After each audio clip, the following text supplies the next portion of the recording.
Hello students, question number 3 कर रहे हैं एक्सरसाइज 6.4 का। इसमें क्या कहता है, टू ट्रायंगल्स है, triangle A B C and triangle B D C. ये दोनों ट्रायंगल्स का सेम बेस गिवन है बी सी। यहाँ प्रूव करना है कि area of A B C by में area of D B C equal है A O by D O. तो इसमें कंस्ट्रक्शन करेंगे, ए ई परपेंडिकुलर ड्रॉ करेंगे बी सी, यानी ये जो ए ई है वो परपेंडिकुलर टू बी सी, और डी एफ, डी से ये D F perpendicular to B C, यानी एक ए पॉइंट से परपेंडिकुलर ड्रॉ कर दिया ई, और एक डी पॉइंट से परपेंडिकुलर ड्रॉ कर दिया डी एफ। यही दोनों ट्रायंगल ले ली प्रूफ में, ए ओ ई और डी ओ एफ। इन दोनों ट्रायंगल्स को पहले सिमिलर प्रूव करें। तो यहाँ एंगल 1, ये एंगल 2, बोथ 90 के होंगे। क्यों? A E perpendicular to B C and D F perpendicular to B C. ये दो परपेंडिकुलर ड्रॉ किए थे तो ये दोनों एंगल 90 के हो जाएंगे। इसके बाद ये एंगल 3 और एंगल 4 दोनों इक्वल होंगे, ये वर्टिकल अपोजिट एंगल है, तो दोनों ट्रायंगल सिमिलर हो जाएंगे बाय एंगल से। अगर ट्रायंगल सिमिलर है तो इनकी कॉरस्पॉन्डिंग साइड का रेशियो इक्वल होगा। तो यहाँ से लिख सकते हैं ए बाई डी एफ इक्वल है A O by D O, यानी फर्स्ट 3 से यहाँ भी फर्स्ट 3 और ए ओ फर्स्ट 2 और यहाँ भी फर्स्ट 2, रेशियो इक्वल लिख दिया। इसको नाम दे दिया इक्वेशन 1। इसके बाद एरिया ऑफ ट्रायंगल एबीसी ने फाइंड आउट किया है। फॉर्मूला है 1/2 बेस इनटू हाइट। तो 1/2 एबीसी में बेस ए बी हो जाएगा, हाइट ए। और इसके बाद एरिया डीबीसी का फाइंड आउट किया है। इसका बेस तो बीसी है और हाइट डीएफ हो जाएगी। एबीसी का जो एरिया फाइंड आउट किया इक्वेशन 2 हो जाएगी, डीबीसी की एरिया वाली इक्वेशन 3 हो जाएगी। इन दोनों को डिवाइड किया है, डिवाइड इक्वेशन 2 एंड 3। तो लेफ्ट हैंड साइड को डिवाइड करेंगे तो एरिया ऑफ एबीसी बाई में एरिया ऑफ डीबीसी आएगा। राइट हैंड साइड में दोनों एज इट इज लिख दिया, 1/2 बेस बीसी है, हाइट ए, और डीबीसी वाले में 1/2 बेस बीसी और height DF. 1/2 BC cancel out हो जाएगा, तो यहाँ बचेगा ए बाई डी एफ। और इक्वेशन 1 में ए बाई डी एफ की value A O by D O है, उससे इसको रिप्लेस कर दी। यही हमें प्रूव करना था, यानी एरिया ऑफ एबीसी बाई में एरिया ऑफ डीबीसी इक्वल है A O by D O. ये प्रूव करना था यहाँ। नेक्स्ट क्वेश्चन 4 है, क्या कहता है, टू ट्रायंगल्स है, ट्रायंगल एबीसी और डीईएफ दोनों सिमिलर गिवन है, साथ में दोनों ट्रायंगल्स का एरिया भी इक्वल गिवन है। दोनों ट्रायंगल्स को सिमिलर प्रूव कर, कॉन्करेंस प्रूव करना है, यानी एबीसी और डीईएफ ट्रायंगल को कॉन्करेंस प्रूव करना है। तो क्या करेंगे प्रूव में, अगर ट्रायंगल एबीसी सिमिलर गिवन है ट्रायंगल डीईएफ के, तो इनकी कॉरस्पॉन्डिंग साइड्स का रेशियो इक्वल होगा। तो यहां से लिख सकते हैं A B by D E equal है B C by E F equal to A C by D F. इसी के साथ अगर दोनों का एरिया इक्वल गिवन है, यानी area of ABC equal given है एरिया ऑफ डीईएफ, दोनों के एरियाज इक्वल है, तो एरिया अगर ABC divide by area of DEF तो इक्वल टू 1 आएगा। ठीक है, इसी तरह दोनों का एरिया इक्वल है तो दोनों एरियाज को डिवाइड करेंगे तो 1 आएगा। अगर दोनों ट्रायंगल सिमिलर गिवन है, here triangle ABC similar to triangle DF, so area of ABC ratio DEF. अगर ट्रायंगल सिमिलर है तो इनके एरिया के रेशो को लिख सकते हैं कॉरस्पॉन्डिंग साइड्स के रेशो के इक्वल, रेशो के स्क्वायर में, यानी ए बी बाई डी का स्क्वायर इक्वल है B C by E F square equal to A C by E F square, A C by D F आएगा। ठीक है, यानी ट्रायंगल सिमिलर गिवन है अगर, तो अगर इनके एरियाज को डिवाइड करें या एरियाज के रेशो को कॉरस्पॉन्डिंग साइड्स के रेशो के स्क्वायर में लिख सकते हैं। तो A B by D square, B C by E F square या A C by D F square लिख सकते हैं। इसके बाद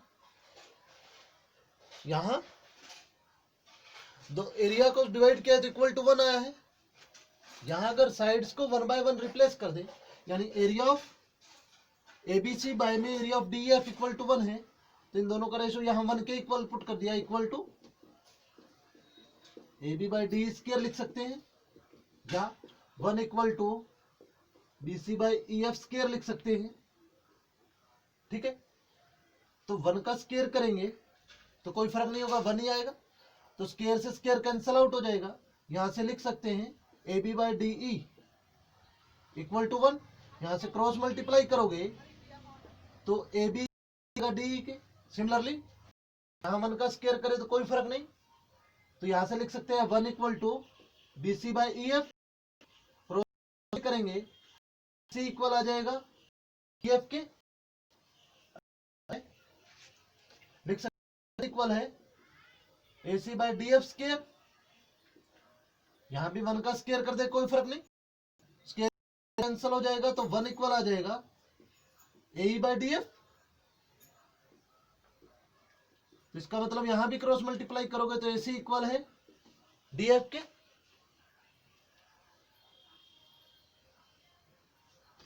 इसका ट्रायंगल्स ले ली, triangle ABC and triangle DEF। ठीक है, साइड्स को इक्वल प्रूव कर दिया, यानी AB इक्वल है DE, BC इक्वल है EF और AC इक्वल है DF।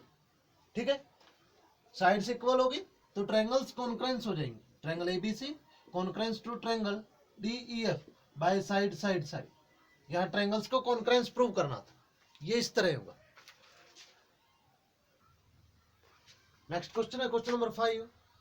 क्या कहता है इसमें, एक ट्रायंगल गिवन है ABC, ABC में AB साइड का मिड पॉइंट D है, BC साइड का मिड पॉइंट T है, AC साइड का मिड पॉइंट F है। ठीक है, ये जो ट्रायंगल्स है ABC और DEF, इन दोनों ट्रायंगल्स के एरिया का रेशियो फाइंड आउट करना है। ठीक, क्या कर रहे हैं वो देखो, एक बार इस लाइन को रफ कर दिया, यहां here DF are mid points of side AB and AC, यानी D और F मिड पॉइंट है साइड AB और AC के। यहां से लिख सकते हैं जो DF है पैरेलल टू BC होगा और DF इक्वल होगा half of BC।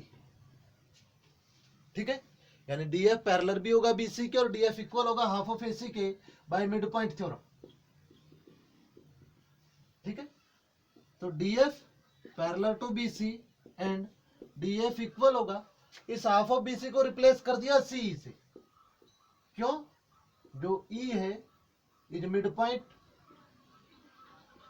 Of BC, यानी E अगर BC का मिड पॉइंट है तो BE और CE इक्वल होंगे, तो दोनों को कंप्लीट का हाफ लिख सकते हैं, जिसको CE से रिप्लेस कर दिया। इसका मतलब ये जो क्वाड्रिलेटर है DECF, so quadrilateral DECF is parallelogram. Parallelogram क्यों लिखा, ये जो DF है वो पैरेलल भी होगी इस साइड के और इस साइड के इक्वल भी होगी, यानी अपोजिट साइड इसकी इक्वल एंड पैरेलल है, तो ये पैरेललोग्राम हो जाएगी। तो ये पैरेलल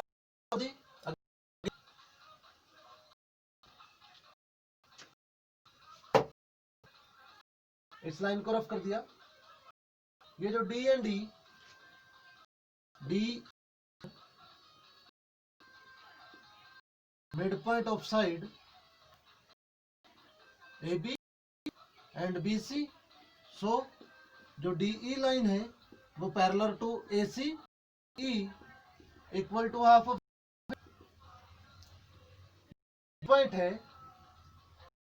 यहाँ पे ये जो है ये मिड पॉइंट है, F और F इक्वल होंगे, AF को AC को कर दिया,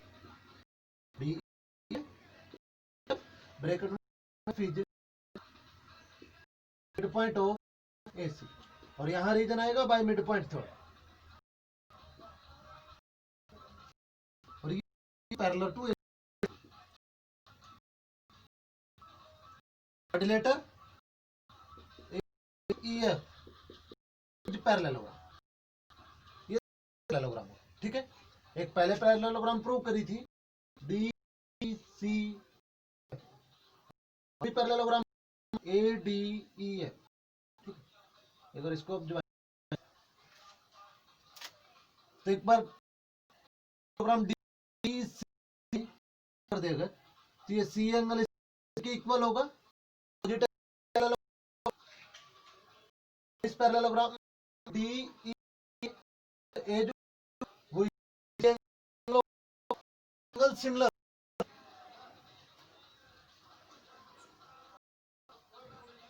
now triangle D triangle,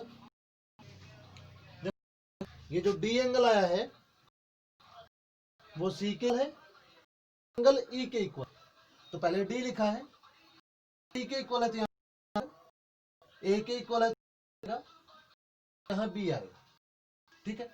angle D जो है वो सी के इक्वल है, ब्रेक देना,